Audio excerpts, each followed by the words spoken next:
Hai, hai. Gimana kabarnya cuy? Sehat-sehat ya?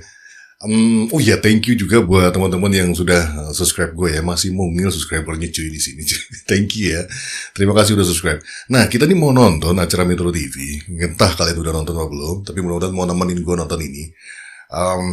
Walaupun kayaknya akan mendidih darah lu, gitu kan. Tapi ya, it is what it is ya. Kita jump ya, kita coba lihat isinya apa aja. Dan tulis komentar kalian nanti di bawah. Apa pendapat kalian? Let's go. Berita malam ini kita akan bahas soal uang Rp1.000 yang kelihatannya kecil, padahal kalau nggak ada duit seribuan nggak bisa kerokan. Bayangin 1 miliar nggak ada 1.000 ya tetap 1 miliar. Jadi 1 miliar. Kan duitnya 100 ribuan. Masa 1 miliar recehan? Repot ngitungnya. Heboh. Nah, kali ini duit 1.000 bikin heboh satu provinsi. Oh, gitu. Heboh lagi. Jadi ceritanya begini ceritanya. Gubernur Jawa Barat Deddy Mulyadi atau KDM bikin gebrakan yang menggebrak, mendobrak, bahkan menabrak. Jadi KDM mengeluarkan surat edaran pada 1 Oktober lalu. Isinya mengajak warga Jawa Barat termasuk ASN, bahkan siswa, ikut berpartisipasi dalam gerakan Pereongan Sapoe Sarebu alias gerakan sehari 1.000. KDM sehari 1.000. Kalau penonton langkah 1.000 pasti tagih utang. Penontonnya juga tai sih. Pagi masih kelihatannya Pak Bos, siang ditagih udah hilang. Dalam surat edarannya, KDM mengimbau warga Jabar untuk berdonasi Rp1.000 per hari sebagai bentuk solidaritas sosial. KDM bilang gerakan ini untuk membantu masyarakat yang punya kebutuhan mendesak, terutama di bidang pendidikan dan kesehatan. Tuh ngerti dia. Bantu masyarakat oke, buat kebutuhan mendesak oke. Cuma biasanya donasi alias sumbangan itu sukarela, nggak dipatok harga. Itu donasi apa pungli resmi? KDM bilang gerakan donasi 1.000 sehari awalnya sudah jadi tradisi di beberapa daerah di Jabar. Dia bilang Pemprov cuma mengkapitalisasi tradisi itu biar lebih tertata dan tercatat rapi. Biar keluar masuknya uang dan penerimanya jelas. Ini nih, donasi kok dikapitalisasi. Donasi dari simpati, empati, ikhlas dari hati. Bukan dipaksa peduli. Donasi dicatat biar transparan. Ingat pesan, kalau tangan kanan memberi, jangan sampai ketahuan tangan kiri. Bener banget. Kecuali lo kidal.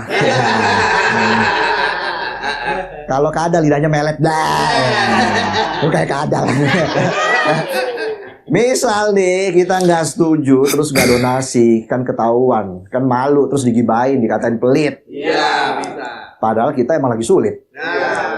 Apalagi kalau masih bocah sekolah terus ketahuan temennya dia nggak donasi, bisa dibully. Ada potensi, betul. Kata KDM, duit donasi atau iuran itu nantinya bakalan dipakai untuk masyarakat juga.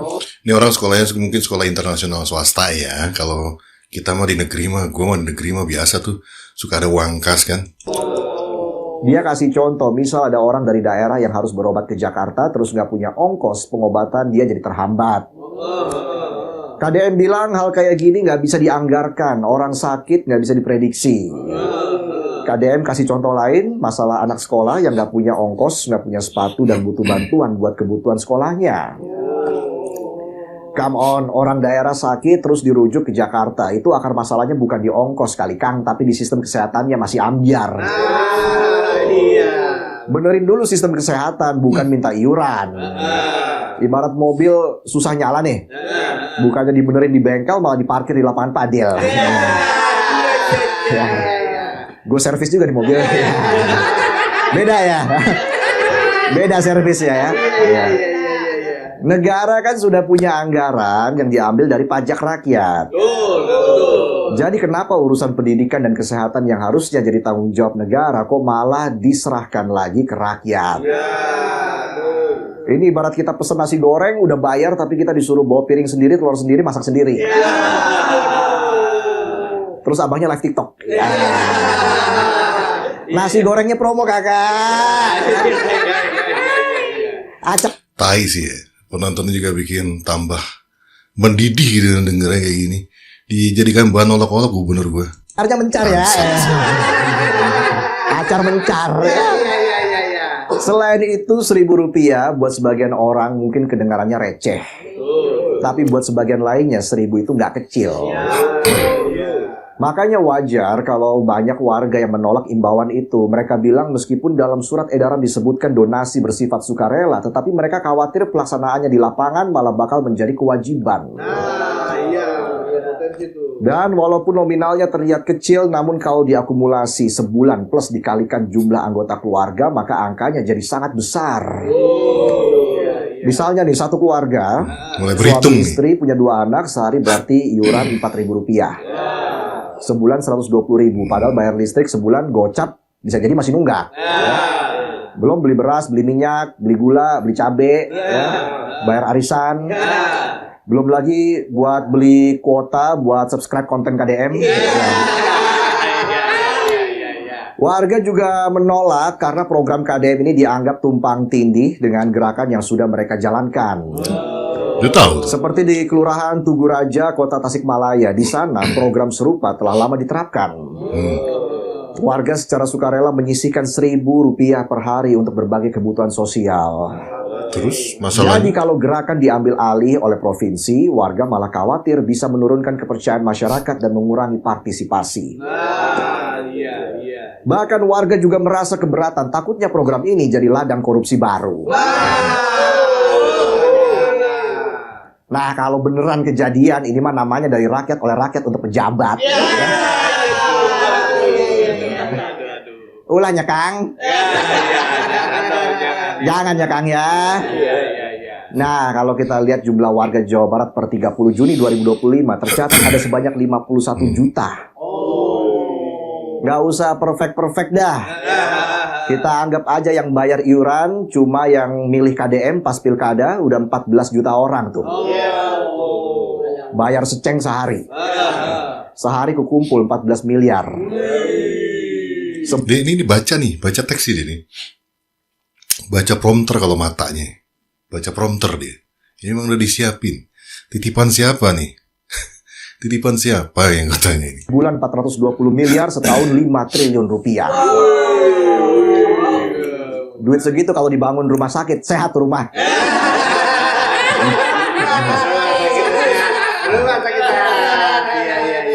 Gak ada rumah sakit. Sehat semua. Uang besar, resiko penyelewengan juga pasti besar. Bukannya suzon, dana sukarela bisa jadi dana bikin relawan. Buat 2029. Relawan lingkungan gitu. Kita tahu arahnya mau kemana ya. Kita tahu walaupun dia dibalut dengan ini. Arahnya mau kemana. Buat relawan. Emang lu pikir duit perelek itu dikumpulin sampai setahun gitu. Duit perelek itu mah untuk situasi mendadak juga bisa langsung keluar, itu langsung dikeluarkan oleh yang ngumpulin dari RT-nya gitu kan. Lu kalau hitung sampai setahun ya iyalah. Kan gak begitu konsepnya. Aduh. Bakti ya. Makanya wajar kalau banyak yang nggak setuju sama kebijakan ini. Apalagi kebijakan dinilai bisa jadi pungutan liar terselubung kayak yang dibilang peneliti Forum Indonesia untuk Transparansi Anggaran atau FITRA, Beta Anugrah Setiani.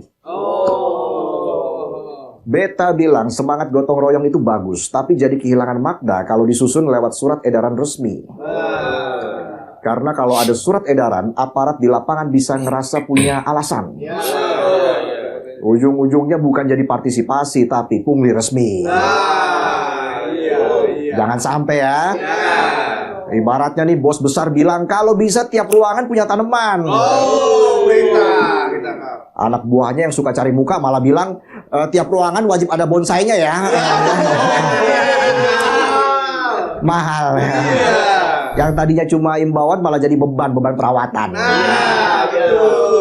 Komite Pemantauan Pelaksanaan Otonomi Daerah atau KPPOD, Eduardo Edwin Ramda juga ikut kasih kritik. Dia bilang surat edaran KDM nggak punya dasar hukum yang kuat. Soalnya kalau kita mengikuti Undang-Undang Nomor 1 Tahun 2022, pungutan itu cuma boleh dalam 2 bentuk. Pajak daerah dan retribusi. Nggak ada tuh aturan soal donasi. Memang dalam peraturan pemerintah nomor 39 tahun 2012, kepala daerah boleh-boleh aja ngumpulin sumbangan masyarakat buat kepentingan sosial. Tapi ada syaratnya. Ada syarat. Dana itu nggak boleh ditentukan nominalnya dan nggak boleh ada kesan paksaan. Terserah. Bahkan di Permensos nomor 15 tahun 2017 juga dijelaskan sumbangan dicatat sebagai hibah, bukan diserahkan ke unit-unit atau instansi kayak setor rutin. Jadi menurut Edwin, kalau ngikutin aturan itu aja, gerakan donasi ala KDM ini nabrak aturan. Kalau nabrak portal mental loh. Ringsak. Ringsek. Ekonom dari UPN Veteran Jakarta Ahmad Nur Hidayat juga ngingetin, gotong royong boleh, tapi jangan sampai jadi cara halus buat pemerintah mengalihkan tanggung jawabnya. Negara tetap harus menyediakan layanan pendidikan dan kesehatan yang layak dan gratis. Jangan sampai rakyat diminta patungan untuk menutupi perencanaan anggaran yang lambat. Kalau rakyatnya harus iuran, terus pejabatnya ngapain? Ngonten lah, ngapain lagi? Sampai keluar provinsi juga dijabanin. Yang penting populer, daerah sendiri bisa nanti. Ketua Forum Konsumen Berdaya Indonesia Trubus Rardiansyah juga menilai gerakan KDM ini berpotensi melanggar Undang-Undang Pengumpulan Uang dan Barang. Trubus bilang secara institusional gubernur atau Pemprov bukan lembaga yang punya kewenangan buat ngumpulin uang publik tanpa izin Kemensos. Artinya kalau tetap dijalankan bisa masuk wilayah abu-abu hukum. Tuh aturannya udah jelas. Itu gubernur apa kasir swalayan? Wah, Kembaliannya bisa buat donasi. Kalau donor darah di PNI. Sementara itu Menteri Keuangan Purbaya Yudi Sadewa juga akhirnya ikut bicara. Dia bilang dari pemerintah pusat nggak ada kewajiban seperti itu. Tapi kalau mau dilakukan ya terserah aja. Ya udah deh Pak, iya aja biar cepat. Memang KDM sudah berkali-kali menegaskan bahwa gerakan sehari 1000 bukan pungutan wajib.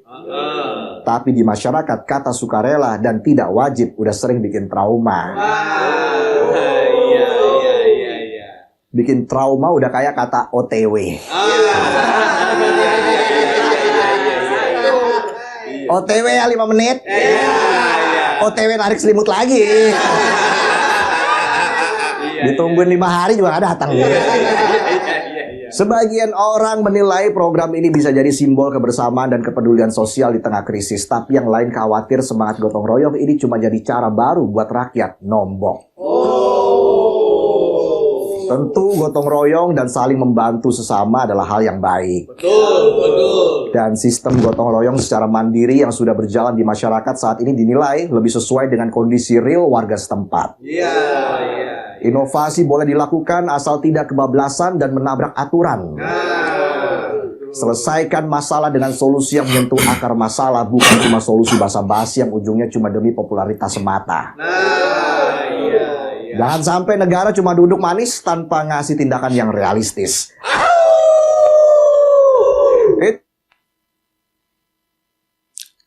satu kata sih, taek sih. Ini gue gak tau sama kalian ya, mendidih sih denger kayak gini. Yang jelas sih gue gak bakal nonton sih. Metro gue gak akan tonton. Tapi lagi pula gak ada TV juga di rumah gue. Kapan terakhir kalian nonton TV? TV udah, apalagi kayak gini-gini ya. Sekelas Metro TV ya, yang jurnalisnya gue yakin orang hebat ya. Membawakan berita seperti ini, menurut gue udah nabrak sih, cuy. Yang nabrak sih lu sih, Valentinus. Siapa? Valentinus sih. Ya, tau lah, nggak perlu juga gue nginget-nginget nama dia nih. Mencoba untuk membawakan berita ala-ala stand up komedi. Ada nih namanya kayak gini nih. Namanya roasting. Itu pun, lu kalau mau merosting, setahu gue ya, koreksi kalau gue salah. Ketika stand up komedian merosting gitu kan, itu atas persetujuan orangnya. Ada orangnya. Nggak bisa kayak gini. Nggak bisa. Nggak bisa orang yang nggak ada, terus orangnya juga belum tentu setuju kan. Kadem nggak, belum tentu kadem mau kan gitu. Gue yakin juga nggak mau juga sih. Jadi ini lebih ke nyinyir ya, tapi berlindung di balik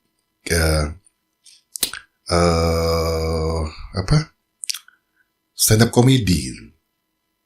Ala-ala merosting kan gitu. Dan beritanya kebanyakan micinnya sih menurut gue sih. Ini sih bukan berita sih. Apa ya? Gak jelas sih. Lebih ke nyinyir aja. Nyinyir di balik komedi ya. Dan itu micinnya banyak banget ya. Micin mah. Tadi Purbaya disampaikan. Purbaya bilang bahwa itu terserah pejabat daerahnya. Dan diperbolehkan. Maksudnya pejabat daerah boleh membuat membuat kebijakan gitu. Giliran seorang menteri bilang seperti itu, dia tidak bahas tuh. Ya udah deh, biar cepet.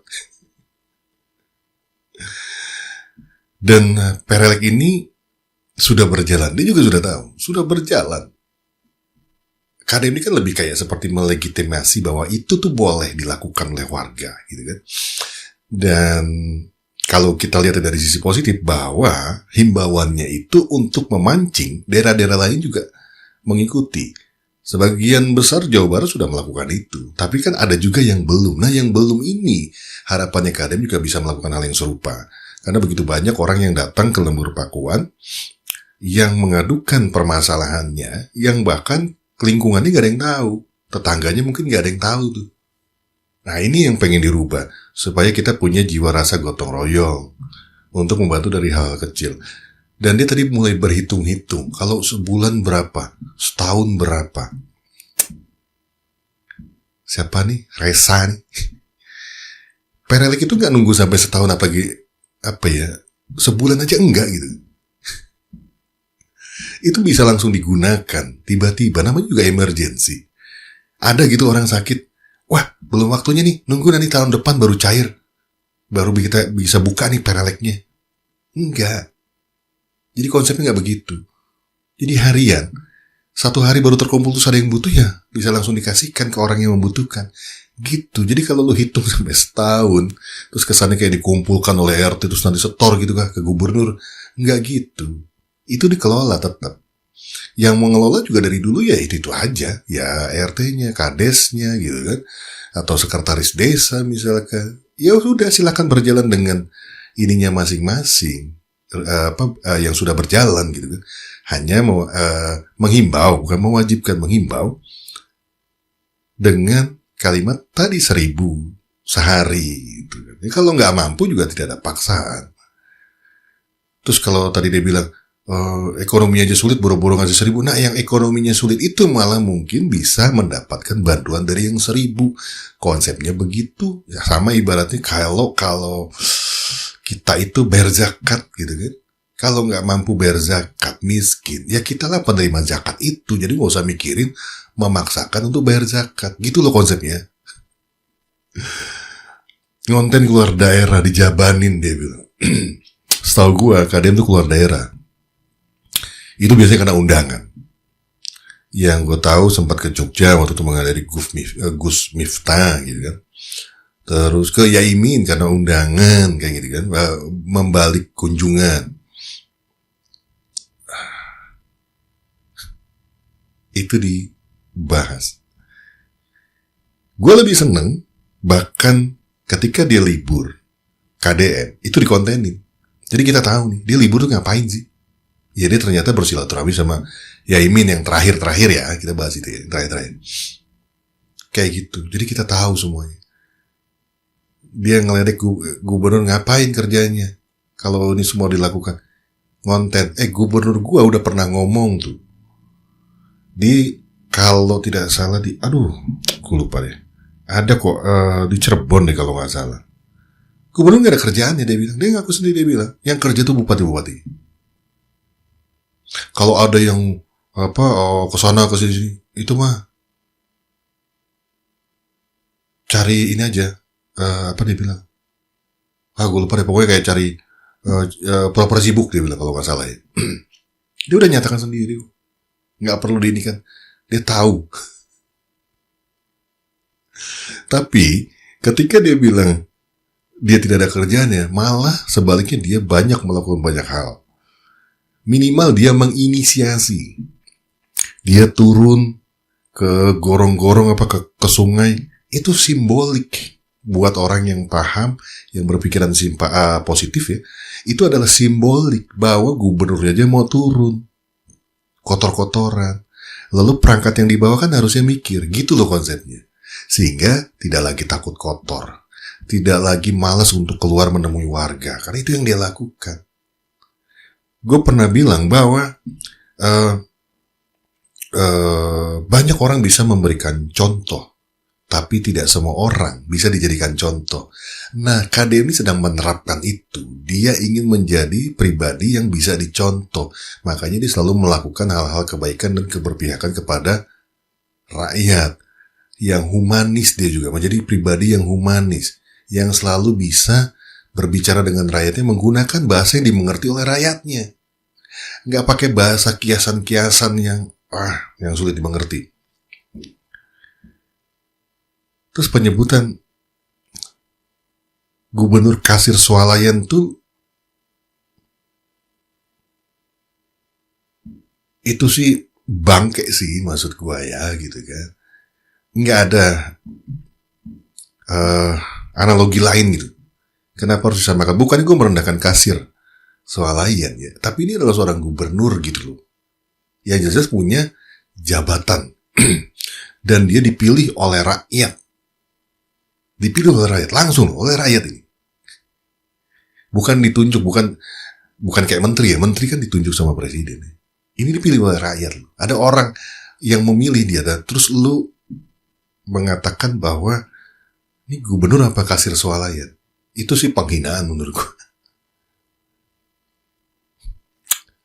Warga trauma. Seperti kata OTW kata dia bilang. Makanya tugas kita orang-orang yang mengerti lah, yang paham, itu membantu mensosialisasikan. Gue lebih suka gubernur yang berani melakukan gebrakan, walaupun akhirnya terjadi kontroversi gitu kan. Tapi minimal dia berani melakukan perubahan, melakukan sesuatu. Dan kontroversi yang terjadi yang selalu dialami KDM, gue memandangnya tetap ada sisi positifnya.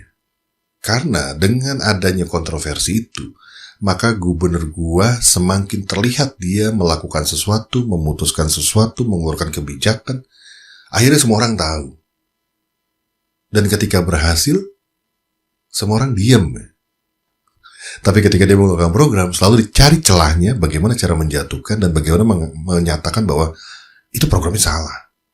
Padahal hanya prosentasenya kecil, tapi langsung dikatakan program itu jelek, salah, tidak berpihak, dan sebagainya. Tidak ada program yang menurut gue sempurna ya, tapi tugas kita untuk membantu. Tapi nggak apa-apa sih. Reza ini kan bukan warga Jawa Barat mungkin ya, gitu kan. Jadi nggak berkewajiban deh, gitu.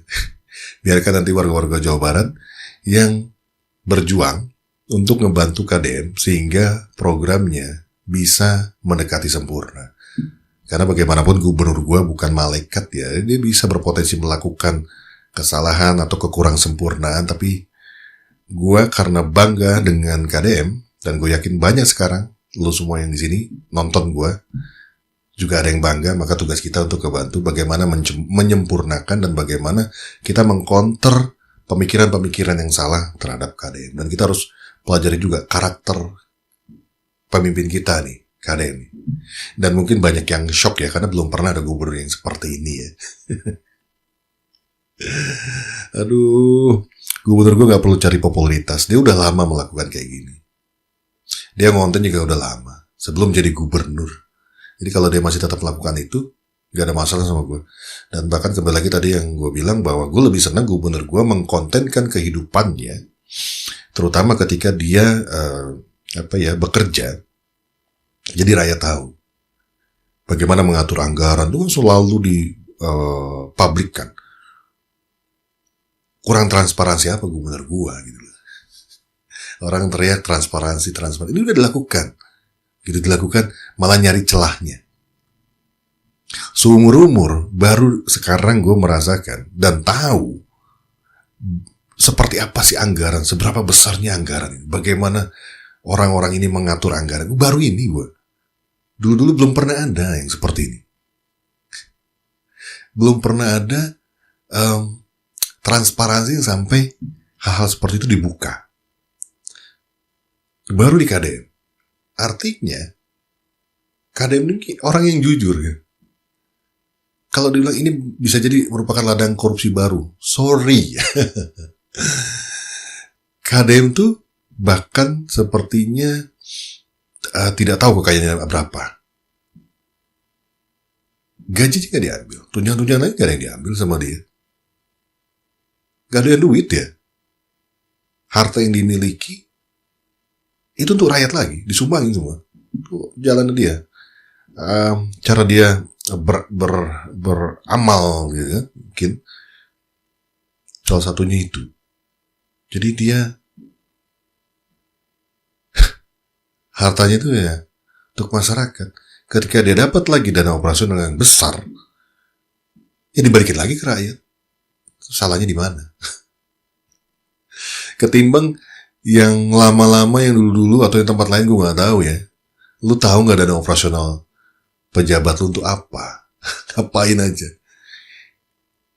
Gubernur gue sekali keluar itu sekecil-kecilnya 10 juta mungkin untuk yang dikasih ke rakyat. Tiap hari hampir. Tuh kalau sebulan aja udah berapa itu? Tiap hari 10 juta, 10 juta, 10 terus.